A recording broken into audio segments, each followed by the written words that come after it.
एक ऐसी बात, एक ऐसी झूठ, मीठा कहते हैं वैसे झूठ को, एक ऐसी बात कि जिसका कोई सिर पैर नहीं है, जिसकी कोई बात नहीं है, लेकिन फिर भी लोग मानते हैं। आपके पाठ का नाम है यमराज की दिशा। अगर मैं आपसे कहूँ यमराज की कोई दिशा है क्या, तो कौन सी दिशा को कहेंगे? आपकी 4 दिशाएं होती हैं, पूरब, पश्चिम, उत्तर, दक्षिण, ठीक है।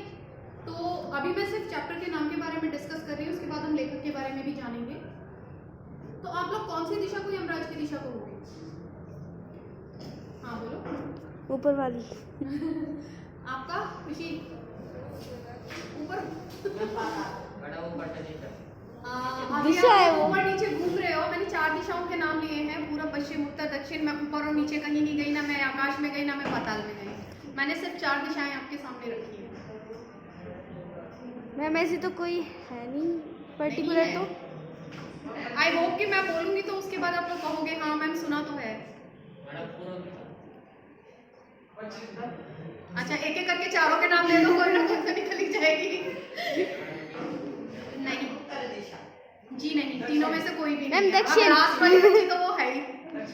दक्षिण को राक्षसों की दिशा कहा जाता है। राक्षसों की अशुभ दिशा माना जाता है। कोई भी शुभ कार्य होता है उसे दक्षिण दिशा की ओर पैर करने से या दक्षिण दिशा की ओर मुंह करने से बचा जाता है।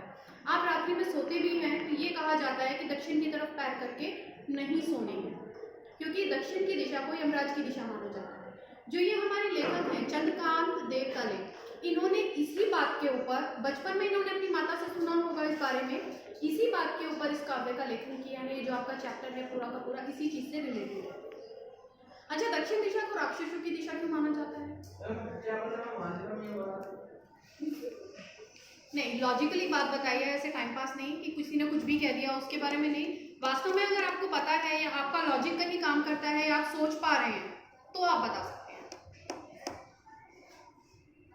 हर एक चीज को हिंदी के साथ पकड़ो, हिस्ट्री को, ज्योग्राफी को, पुराणों को, सारी चीजों को मिक्स करो, तब देखो आपके पास रिप्लाई निकल के आएंगे। नहीं कोई गैस कर पा रहा है? हाँ बोलो। मैडम जो आगे बढ़ जाओ उसको पार्टी से नहीं दो, तो मैडम दक्षिण की तरफ लेकर ऐसे नहीं, राक्षसों की दिशा मैंने बोला है, दक्षिण को क्यों कहा जाता है? बैठो तुम तीनों। हाँ बोलो यार।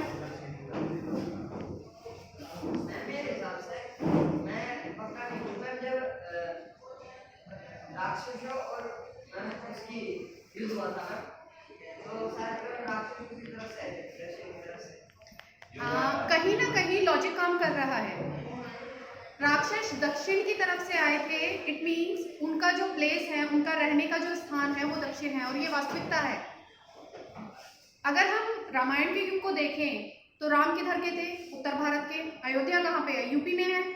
और लंका गए थे वो दक्षिण भारत में। दक्षिण भारत का एंड बिल्कुल लास्ट में श्रीलंका पहुंचे थे। श्रीलंका किसका निवास स्थान था? रावण का। तो ऑब्वियसली वो उत्तर से दक्षिण गए, यानी दक्षिण राक्षसों का स्थान था। और बहुत सारे और भी आप पौराणिक घटनाएं जो देखते हैं, उठा के जितने भी चरित्र और जितना भी वो देखते हैं, आपको राक्षसों का जो मुख्य स्थल, रेजिडेंस जो मिलेगा, रिहायशी एरिया, वो सारा का सारा दक्षिण भारत में मिलेगा। तो लड़ाई जो, मारकाट जो है पौराणिक समय की, अगर हम कहते हैं, हम हिस्ट्री को और पुराणों को अलग अलग रखते हैं। पुराण में ये चीज बताई गई है कि राक्षसी प्रवृत्ति के लोग जो हैं वो दक्षिण भारत में रहते थे, वहां से उत्तर भारत के लोग उनसे लड़ने गए। अगर हम हिस्ट्री को देखें तो दक्षिण का जो एरिया है वो ऐतिहासिक दृष्टि से अगर हम देखें, अब से 100 साल 200 साल पीछे जाते हैं, तो वास्तविकता ये है कि धार्मिक जितना भी कार्य है वो सारा दक्षिण भारत में हुआ है। हम बात कर रहे हैं भारत की, वो सारा हुआ है दक्षिण भारत में। और जितनी भी लड़ाइयां लड़ी गई हैं वो सारी कहाँ लड़ी गई हैं? उत्तर भारत में। जितने भी आक्रमणकारी हैं उसका भी, अब हम चलते हैं, अभी मैं इतिहास के बारे में बात कर रही थी, उससे पहले पुराण के बारे में बात कर रही थी। अब मैं आपको बताती हूँ ज्योग्राफी के बारे में, आपके भूगोल के बारे में। अगर हम भौगोलिक दृष्टि से देखें तो भारत पे जितने भी आक्रमणकारी रहे हैं, क्योंकि पुराने समय की हम बात कर रहे हैं, सारे के सारे किससे आते थे? जमीन पे चल के, ठीक है, हाँ उत्तर से आते थे, जमीन पे चल के, क्योंकि ना तो हवाई सुविधाएं थी, ना ही पानी में चलने वाले जो जहाज हैं उनकी कोई खास सुविधा थी, बहुत रेयर होते थे, बहुत थोड़े होते थे। तो क्या होता था, भारत का जो 3 हिस्सा है, उत्तर दक्षिण भारत की तरफ जाएं तो सारा का सारा किससे घिरा है, पानी से। तो आक्रमणकारी वहां से आ ही नहीं सकते। वहां से जब कोई लड़ने वाला नहीं आएगा तो वहां के लोग शांत होंगे। ऑब्वियसली अगर हमें लड़ने का मौका ना मिले तो हम अपना क्रियाकलाप किसमें, अपना जो समय है वो किसमें व्यतीत करेंगे, धार्मिक कार्यों में करेंगे, या फिर जितने भी हमारे तीज त्योहार आते हैं उनको मनाने में करेंगे, आपसी प्रेम भाव में करेंगे। लड़ने का ऑप्शन कब होता है? भारत की एक विशेषता रही है, अगर आप कभी भारत से संबंधित कोई निबंध लिखते हैं, कोई बात लिखते हैं, आंख बंद करके इस चीज को लिख सकते हैं, भारतीय संस्कृति की, भारतीय इतिहास की विशेषता रही है कि भारतीय लोगों ने किसी पर आक्रमण नहीं किया पूरी हिस्ट्री में, चाहे वो ऐतिहासिक है चाहे वो पौराणिक है। कहीं पे भी भारतीय लोग आक्रमण करने नहीं गए हैं, अपितु जितने भी आक्रमण हुए हैं वो भारत पर हुए हैं। जितने भी विदेशी आक्रमणकारी आए हैं वो भारत से लूट खसोट करने आए हैं, भारत को नोचने आए हैं। जितने भी भारतीय राजा महाराजा रहे हैं उन सभी ने क्या किया है, अपना बचाव किया है। सबसे पहला, सबसे पुराना जो युद्ध आता है आपका, किसका आता है? महाभारत। ये महाभारत पौराणिक काल का हो गया। आप किसका कह रहे हैं? इंडिया का और बाहर वाला का, इंडिया का और इंडिया के बाहर का। पहला जो आक्रमणकारी माना जाता है किसको माना जाता है? फिर इतिहास। और ये सब मैं हिंदी की ही बात कर रही हूँ, मैं हिंदी से बाहर किसी और सब्जेक्ट पे नहीं जा रही हूँ, क्योंकि हमारे टॉपिक से थोड़ा सा रिलेटेड है। अब मुझे जो आक्रमणकारी है उसका प्रॉपर नाम नहीं याद आ रहा। नहीं, पाकिस्तान तो बहुत बाद में बना है, 1947 के बाद पाकिस्तान बना है। हाँ, हम बात कर रहे हैं सबसे पहले आक्रमणकारी की जिसका सामना किया था पोरस ने। अभी सीरियल भी आता था, उसमें था उसका सिकंदर। हाँ, उसका अलेक्जेंडर नाम था, इंग्लिश नाम उसका अलेक्जेंडर था। रोमानिया से आया था, रोम की तरफ से, उधर से उसकी जो स्टेट थी वहाँ वो अलेक्जेंडर के नाम से था, भारत में वो सिकंदर के नाम से प्रसिद्ध हुआ। सबसे पहला जो युद्ध होता है पोरस का, पुरु का और सिकंदर का माना जाता है। उसके बाद और भी सारे हैं, बहुत सारे आए हैं, मोहम्मद गजनवी है, मोहम्मद घोरी है, मुगल शासकों ने फिर भारत पे राज करना शुरू किया है। मैं वो सिकंदर वाला किसके साथ हुआ था? सिकंदर का पुरु के साथ, कश्मीर का राजा था पोरस। अब दोनों ही नाम हैं। अलेक्जेंडर की लड़ाई पोरस से हुई है। अलेक्जेंडर का जो देश था, रोम वगैरह जहाँ से, यूनान से वो आया था, वहाँ पे पुरु को पोरस के नाम से जानते हैं। लेकिन जो भारत है वहाँ पर अलेक्जेंडर को सिकंदर के नाम से जानते हैं, और भारतीय जो राजा था उसका नाम यहाँ पर पुरु था। दोनों एक ही है। अलेक्जेंडर के भी 2 नाम हो गए, सिकंदर अलेक्जेंडर, और पोरस के भी 2 नाम हो गए, पोरस और पुरु। तो ये हमारा इतिहास है, जिसको अगर हम देखते हैं कि ऐतिहासिक दृष्टि से कुछ और बता रहा है, पौराणिक दृष्टि से कुछ हो, तो यहाँ पर क्योंकि आप लोग जानते हैं इतिहास चलता रहता है, ठीक है, लेकिन हम उसको अपनी लाइफ में घोलते नहीं हैं, हम मिलाते नहीं हैं। अगर हम अपने आदर्शों को देखें, हम अपने कल्चर को देखें, तो वो किसके साथ मैच होता है? अहिंसा। यानी कि हम बात कर रहे हैं धर्म की। धर्म का संबंध होता है पुराणों से। सारी चीजें बेटा लॉजिक के साथ समझते रहना, कहीं कुछ नहीं आ रहा समझ में तो पूछ लेना, क्योंकि अभी हम चैप्टर की बात नहीं कर रहे, हम नॉर्मल चीजें बात कर रहे हैं। हमारे घर परिवार को, हमारे जीवन को, हमारे व्यक्तित्व को, हमारी संस्कृति को क्या चीज प्रभावित करती है? हमारा धर्म प्रभावित करता है, हमारे संस्कार प्रभावित करते हैं, हमें अपने पूर्वजों से, अपने घर के बड़ों से क्या मिला है वो प्रभावित करता है। तो क्योंकि मैं बात कर रही हूँ चैप्टर की यमराज की दिशा, तो ये जो लेखक हैं इनके घर वालों ने इनको बताया, इनकी माताजी ने इनको बताया कि दक्षिण की तरफ काम, कोई भी दक्षिण की तरफ मुंह करके काम नहीं करना, दक्षिण की तरफ पैर करके नहीं सोना, क्योंकि वो यमराज की दिशा है। अब लेखक ने यमराज की जो ये दिशा है इसको, और आज का जो समाज है, आज की जो मनुष्य की मानवीय वृत्ति है, यानी कि मनुष्य की जो सोच है, इन दोनों चीजों को मिक्सअप किया और फिर सवाल किया कि कौन सी दिशा यमराज की। अब ये सब हम चैप्टर में पढ़ेंगे, पहले हम लेखक के बारे में जान लेते हैं। लेखक का नाम है चंद्रकांत देवताले। सन 1936 में साठोत्तरी हिंदी कविता के प्रमुख कवि चंद्रकांत देवताले का जन्म मध्य प्रदेश के जिला बैतूल के अंतर्गत जोलाखेड़ा नामक गांव में हुआ था। 1936 मैंने कल आपको बताया था, किसके लिए बताया था? 60 तो 60 से समझ आ रहा है, ठीक है। अभी हमने बात की थी केदारनाथ के बारे में कि वो प्रगतिवादी लेखक थे। उसके बाद दूसरे आए थे सर्वेश्वर दयाल सक्सेना। वो कौन से उसके कविता के लेखक थे?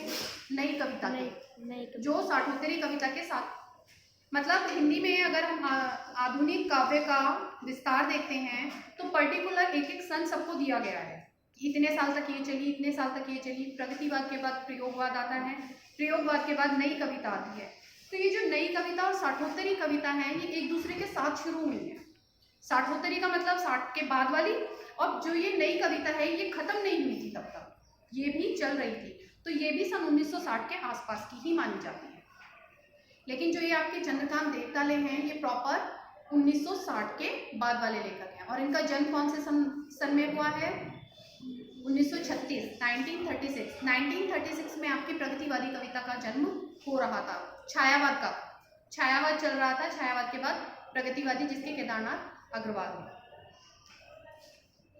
उनकी उच्च शिक्षा तक की पढ़ाई इंदौर में हुई और सागर विश्वविद्यालय सागर से उन्होंने पीएचडी की उपाधि प्राप्त की। अब देखिए, जो ये साठोत्तरी कविता वाले लेखक हैं इनकी एजुकेशन आपको बहुत अच्छी मिलेगी। जितने भी लेखक होंगे पढ़ाई ग्रेजुएशन, पोस्ट ग्रेजुएशन या उसके बाद जैसे पीएचडी हो गई, इस तरह के डिग्रीज मिलेंगी, क्योंकि पढ़ाई का जो क्षेत्र था वो बढ़ गया था। अगर हम पहले की बात करें, भारत के आज़ाद होने से पहले, तो लोगों का 8वीं और 10वीं करना भी मुश्किल था। पहली बात तो गांव में दूर दूर तक स्कूल होते थे, बहुत दूर दूर जाना पड़ता था बच्चों को पढ़ने के लिए। फिर पढ़ाई का ऐसा कोई खास माहौल नहीं था। रीज़न था उसका, लोगों को खाने और जीने की पड़ी थी। अगर हमारे घर में खाने के लिए रोटी नहीं होगी तो सबसे पहले जुगाड़ किसका किया जाएगा? पेट का किया जाएगा। सबसे पहले रोटी के बारे में सोचा जाएगा कि हमारा पेट भर जाए। उसके बाद उसके साथ साथ, बाद नहीं कहूँगी, उसके साथ साथ तन ढका हो और पेट भरा हो। ये दो काम होने के बाद हम सर की छत का इंतजाम करते हैं, क्योंकि हम कहीं पे भी रह सकते हैं। लोग भिखारी होते हैं, सड़कों पे रहते नहीं हैं। कपड़ा और रोटी उनकी पहली ज़रूरत है। उसके बाद मकान की ज़रूरत हो गई। उसके बाद की ज़रूरतें जो होती हैं वो किसी और चीज़ में काउंट की जाती है। आपकी शिक्षा जो है वो प्राइमरी है, मैं मानती हूँ, प्राथमिकता है, होनी चाहिए। लेकिन अगर हम बात करें जिंदा रहने की तो ये सेकेंडरी बन जाती है। प्राइमरी और सेकेंडरी तो समझ आ रहा होगा, पहली और दूसरी में। तो ये प्राथमिकता है, होनी चाहिए सभी देशों को आगे बढ़ने के लिए। लेकिन अगर हम बात करें सामान्य रूप से सिर्फ जीवन की, तो ये एक सेकेंडरी चीज़ बन जाती है, क्योंकि जीने के लिए आपको सबसे पहली चीज़ भोजन, वस्त्र, रहन सहन, ये सारी चीज़ें चाहिए। घर में एक जगह हो जहाँ आप सर छुपा सके, प्रकृति किसी भी आपदा से बच सके। तो ये जितने भी लेखक अब आपको मिलेंगे, ये हैं, इनके बाद वाले हैं, वो सारे अच्छे एजुकेटेड मिलेंगे। चंद्रकांत जी उच्च शिक्षा के अध्यापन कार्य से जुड़े रहे हैं। उन्होंने माखनलाल चतुर्वेदी पुरस्कार, मध्य प्रदेश शासन का शिखर सम्मान जैसे अनेक पुरस्कारों से सम्मानित किया गया है। रचनाएं देखिए, चंद्रकांत देवताले की प्रमुख रचनाएं इस प्रकार हैं। हड्डियों में छिपा ज्वर, दीवारों पर खून से, भूखंड तप रहा है, पत्थर की बेंच, लकड़बग्गा हंस रहा है, इतनी पत्थर रोशनी, उजाड़ में संग्रहालय आदि।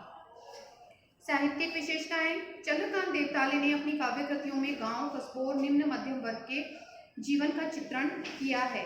उन्हें मानव जीवन की विविधताओं और विडंबनाओं को सजीव रूप में उपस्थित किया है। ये ना जगह जगह उन्हें लिखा है, उन्हें से बोलने में दिक्कत आ रही है, ये यहाँ पर बुक की मिस्टेक है, उन्हें के स्थान पर उन्होंने होना चाहिए था। उन्होंने प्रशासन और व्यवस्था के प्रति जहाँ कड़ा रुख अपनाया है, वहीं मानवीय प्रेम भाव को भी प्रकट किया है। अच्छा, ये जो लाइन इसमें आई है, इसका भी मतलब हर एक चीज़ को समझने की बात होती है। ये जो लेखक हैं ये 1960 के बाद वाले हैं, यानी भारत आज़ाद होने के बाद। आज का जो हमारा संविधान है, भारतीय संविधान, वो हर किसी को स्वतंत्रता देता है विचारों की, अपने विचार रखने की स्वतंत्रता देता है। हमारी जो स्वतंत्रता के अधिकार आते हैं उसमें आप पढ़ सकते हैं इस चीज़ को। लेकिन जो 1947 से पहले का भारत था, उस समय जो लेखक थे उनको वैचारिक स्वतंत्रता नहीं थी। मतलब कि अगर वो कहीं कुछ लिख देते थे तो क्या होता था, या तो उन्हें जेल में डाल दिया जाता था। मुंशी प्रेमचंद बहुत अच्छे लेखक हैं, पहले वो नवाब राय के नाम से उर्दू में लिखते थे। उनकी एक कृति आई थी जिसको गवर्नमेंट ने, उन्होंने कुछ विद्रोही चीज़ें लिख दी उसमें, मतलब कि भारत वालों को जागृत किया कि अंग्रेज़ों से अपने आप को बचाओ या इस तरह की चीज़ें। अंग्रेज़ों ने उसको पढ़ा कृति को, उनके बाद पास उसकी न्यूज़ पहुंची, कृति को बैन कर दिया गया, उसकी सारी प्रतियां जला दी गई, यानी कि उसको ख़त्म कर दिया, उसकी कोई भी प्रति ओरिजिनल भी नहीं छोड़ी, और जो मुंशी प्रेमचंद थे उन्हें जेल में डाल दिया। तो ये चीज़ आज के टाइम पर नहीं है।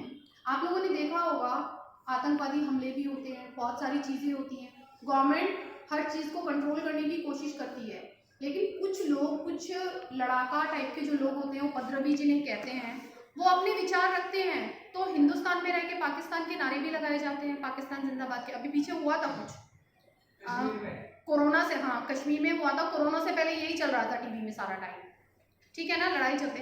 तो क्या उसके ऊपर कोई खास सरकार ने एक्शन लिया, उनको पकड़ा या कुछ? वैचारिक स्वतंत्रता है, हालांकि ये चीज़ भारतीय लोगों के लिए, भारतीय राजनीति के लिए, सबके लिए दुख की बात है। भाई अगर आपको ये चीज़ अच्छी लग रही है, आप पाकिस्तान की जिंदाबाद की बात कह रहे हो, तो वहाँ चले जाओ, वैचारिक स्वतंत्रता सबको है, आपको वहाँ अच्छा लग रहा है वहाँ रह लो।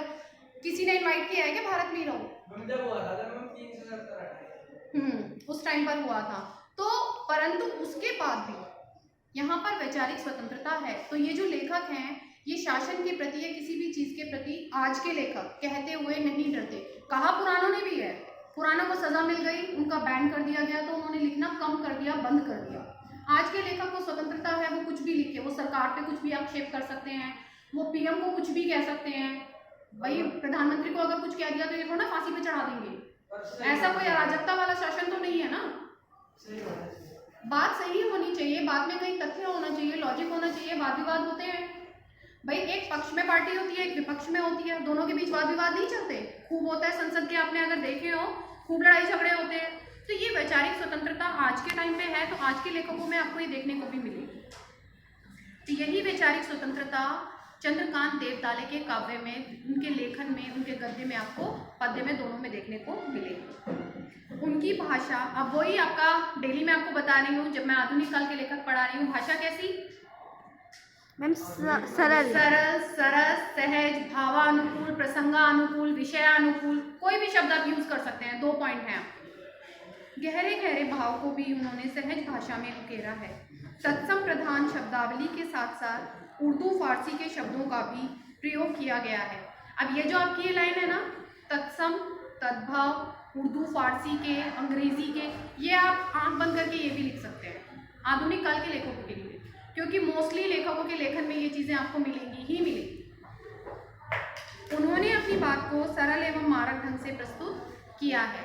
अब हम बात कर रहे हैं चैप्टर की, यमराज की दिशा।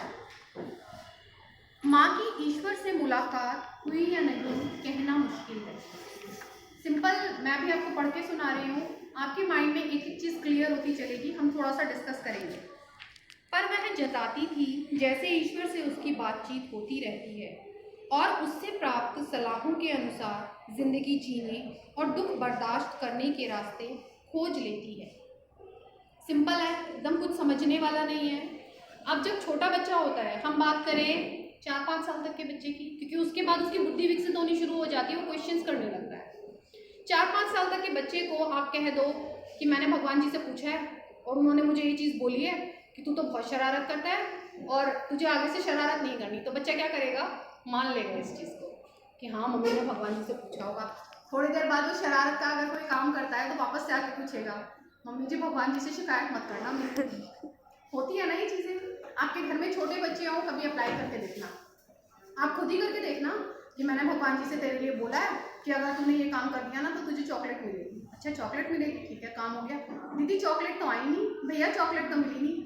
बाई चांस आपने कहीं उसके लिए छुपा के रख दिया और बोल दिया देखो मुझे वहाँ बोला था भगवान जी ने, और बस उसके बाद तो वो आपका फैन हो गया। सारी चीज़ें, सारी बातें आपकी मानेगा, क्योंकि छोटे बच्चे का जो दिमाग होता है वो सब पे विश्वास करने वाला होता है। तो यहाँ लेखक ने भी वही सोचा है। लेखक अपनी छोटी आयु के बारे में बात कर रहा है कि जब वो छोटा रहा होगा तो उसकी माता जी उसको इस तरह से प्रेरित करती होंगी कार्य करने के लिए या गलत कार्यों से रोकने के लिए। प्रेरणा दोनों चीज़ों की दी जाती है, अच्छा कार्य करने की भी और गलत से रोकने की भी। वही है कि वह जताती थी ईश्वर से उसकी बात होती रहती है। मतलब लेखक अब कह रहा है कि मुझे नहीं लगता कि माँ की बात हुई होगी, लेकिन वो ये दिखाती थी थी, जैसे मैंने आपको बोला ये जताने का ही तरीका है, तो वो भी जताती थी कि ईश्वर से उनकी बात होती है और उनसे प्राप्त सलाहों के अनुसार। कई बार बच्चों को बड़ों के नाम से डराया जाता है कि मैं पापा जी से कह दूंगी, या फिर आपके पापा मुझे ये कह रहे हैं। हालांकि ऐसा कई बार होता नहीं है, मम्मी अपने आप से बोल देती हैं कि मैंने तेरे पापा से कह दिया था और उन्होंने बोला कि अगर तूने ये काम करा तो तुझे डांट पड़ेगी, अगर तूने फोन एक घंटे से ज़्यादा यूज़ करा तो तुझे डांट पड़ेगी। हालांकि मम्मी पापा के आपस में कोई बात नहीं हुई, लेकिन क्योंकि बच्चा पापा से ज़्यादा डर जाता है तो वो पापा का नाम लेके उनको डरा देती है। तो यही लेखक के साथ है कि वो ईश्वर से डरते हैं। ईश्वर का डर हर किसी के मन में होता है।